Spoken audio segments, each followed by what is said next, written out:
All right, guys. Thumbnail.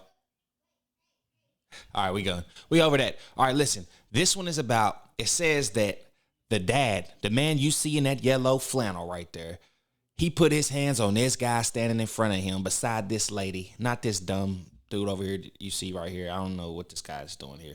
But he caught his daughter with him. So he put his hands on him. And now mom shows up to the door like, well, what's up?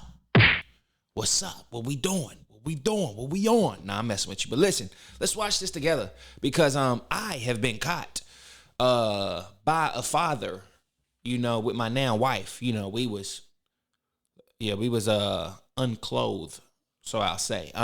We no threads really. It was really a memory I'll never forget. Yeah, that was terrifying, right?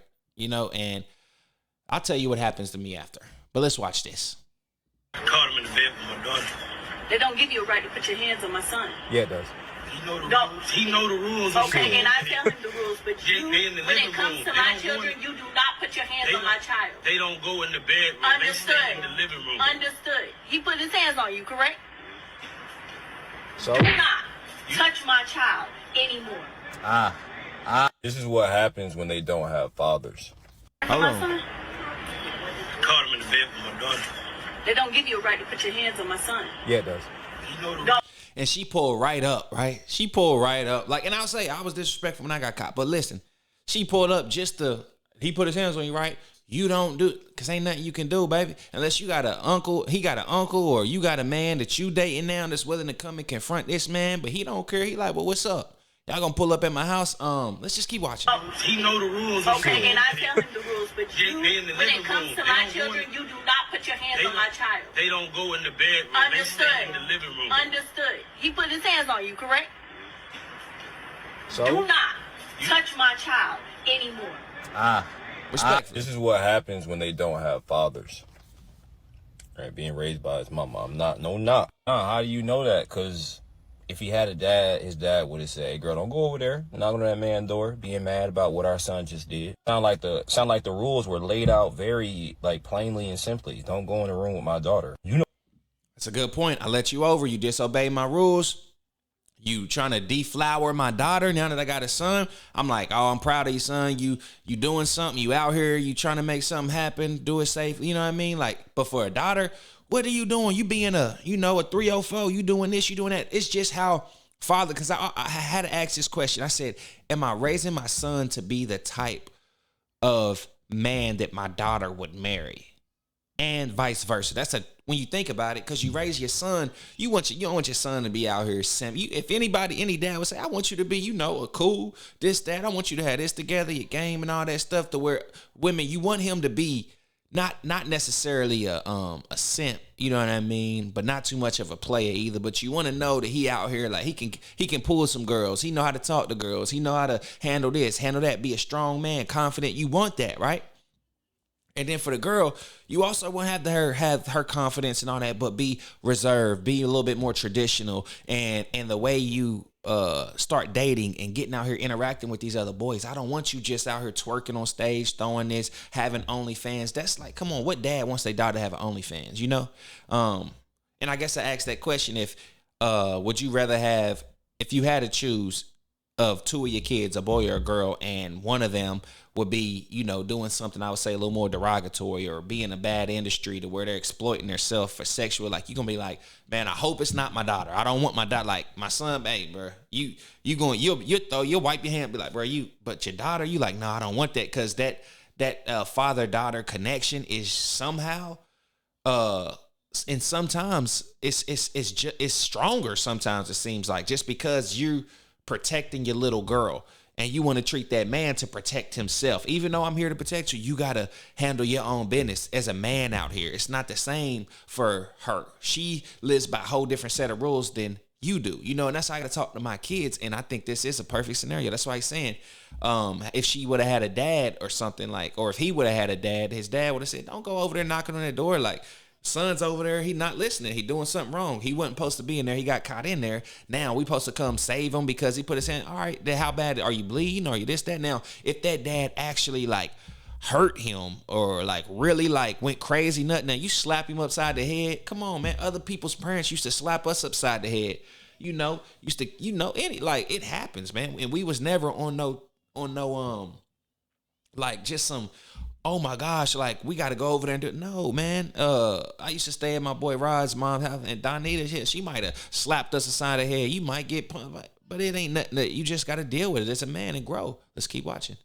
You know the consequences of your actions, and I'm not, as a father, even if that was my son, I'm not trying to lighten that blow. You know what you fucking did. Because you know if somebody come over here at our house and I tell them not to go in the bedroom and I walk in my fucking house and they're in the bedroom, you know I'm putting hands on that little boy, right? Her husband, if he got one, should have said, girl, sit your ass down. He ain't hurt. He probably just got roughed up a little bit for not following a man's rules in a man's house with his daughter. You lucky, because then if you watch the video, like if you find that video and watch it, guy didn't hit him. He just like forcefully put him out, like pushed him and shit, which count your blessings. If we're count your fucking blessings. That man seems very reasonable. It seems like your son has a problem with boundaries inside of a man's house. And I get it. I get it. You don't want nobody to put your hands on your babies, right? Maybe that's a conversation between two men. Like, hey man, hey, look, I heard you put your hands on my son, type shit. Then called him alone. I know he's wrong, but I wouldn't put my hands on your baby. Just a little checky check. But no way you knocking on that man's door. Like, I know you didn't just put your hands on my son when he was inside of your house, not following the rules you specifically told him to follow with your dog. Boy, he hit the nail on the head. That's why I said, let me give you my commentary before I hear what he said. And I like what he's saying, especially that ending part. Hold on, let me hear it again. On that man's door, like, I know you didn't just put your hands on my son. That's right. You hear that? You hear how he's talking? Like, you know, like, okay, that mom, that little boy, she's showing up to the basketball practices like, hey, man, you being too hard on my son. You need to, like, that's that type of, that don't have a dad. They bring the kid on the team, and then she's like, oh, you coaching him too hard. You too hard on him. Yelling at the teacher. You calling him out. I'm like, yo, you can't.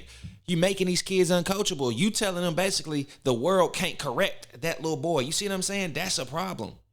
That is a problem. This right here, that is the problem right there. Stop going up to other men telling them what they did wrong to you. Like, you being too protective. Let that boy go and be a man. Let that man go out here and be coached under harsh conditions. You know, some stuff is unreasonable, but that's the only way you're going to grow. You got to stay out of this. As boys, that's why I said women and men, like, but definitely boys, stay out of it. Like, if that coach is hard on him, it's for a reason. It's because he sees something in him that he want to bring out, that he know he can be better, and he's not making the right decisions or focusing on something. Let that man, let that coach. Coaches are also leaders. Coaches are teachers. Coaches that's why they hired as the coach, because they know more than the kid. You know what I mean? And that's how it's supposed to go. I know that's not always how it goes, but that's how it's supposed to go. You got to back up and let them breathe. You got to let them go. Let them go. Let them go out there and mess up, man. Let them go. Like, yo, what you going to do? You ain't get your way at practice. You going to cry about it, or you going to go harder? What you going to do? You got one or two options. You can't sit here and just come to me and complain, and I got to come fight your battles. Oh, the teacher said this. They doing this. They treat me. Oh, you got to deal with it. And eventually that's what turns a boy to a man, when he figure out them answers on how to deal with them situations. Definitely. You got to let them struggle. You're not going to always be there to pick them up. That's why everybody say mama's boy. That's a saying. They say that for a reason, because there's a certain type of traits that go along with that. It's a mama's boy. And it might be because he ain't got his dad there. So he off the rip a mama's boy. And that's why we say in a single parent household, those kids, they are more likely, like they say, to be unsuccessful in life. Period. When you just raising one when you got that other side of that discipline, that hammer, somebody else also dropping a hammer, because it's good. It's yin yang. It's good to have two perspectives, especially as being a kid. You would like to go here, get your mom's point of view and dad's point of view. Me and my wife, we disagree about a lot of things. She say, hey, don't talk to him about that. I said, you crazy. I'm going to definitely talk to him about that. Like, you know, and when she ain't around, we'll talk about it. And, hey, don't tell your mom we talked about it. Cool. You know what I mean? Or something like, it just things that's going to happen. Mom, a baby girl needs to be able to go to dad to talk about something sometimes. Because mom don't know what dad know. She's attracted to dad. She loves dad. She thinks she really know dad, but she don't know all that he knows. He said, well, I had a whole different type. So it's better to have two. This is a simple case scenario. Two is better than one. Why have one parent when you can have two? Makes no sense to me. You can't argue with me on that. Nobody out there can argue with me on that. Like, why not? Why not have two? Like, come on, man.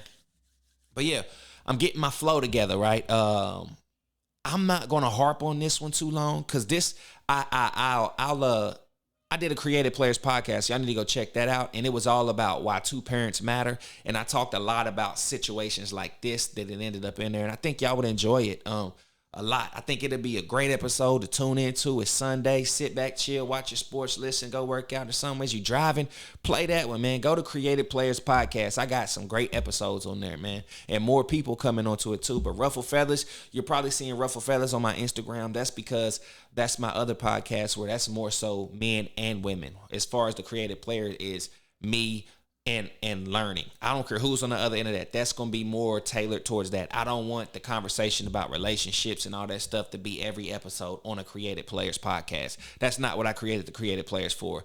And that's what y'all see behind me. Like the Creative Players is my brand. Ruffle Feathers is my show. And this Ruffle Feathers TV is because I finally figured out how to differentiate all of my content. And this, I love this one right here. And that's why I said I'm starting over with Ruffle Feathers TV because I actually enjoy commentating on what's been going on out here. So I appreciate y'all for watching me, man. If y'all disagree, agree, go ahead, let me know. I love to argue in the comments. Give me a like, a subscribe. You know, if you really love it, you can share it to somebody if you want to and tell them watch it, see what they think, send it to somebody. But yeah, I would never agree with what she's done and how she just goes knock on the door. You put your hands on it. Hey, they laid out the rules. They told you do not go into the bedroom. You went into the bedroom. We know what was happening next. And he's sitting there, actually got the nerve to be in front of this man with his hands up like this and letting his mom fight his battle for him. You can't date my daughter. You ain't tough enough. If I put hands on you, you know what I mean? You ain't got no dad. Like, yo, deal with it. You definitely don't go and tell your mom. You don't go and tell your mom and say, hey, yeah, he put his hands on me. He was supposed to. You in this man's house not following his rules, trying to mess with his daughter. You gonna think you gonna take everything? No. And what if he ain't got? What if his mom, her mom, don't live in that household and she just living with her dad? That's everything to him. That's even more stronger. He like, nah, not at all, man. So good job, dad, and bad job, mom and son. Y'all really blew it with this one. Y'all showed yourself. Y'all showed y'all's ass on this one. L. Oh. Wrong one.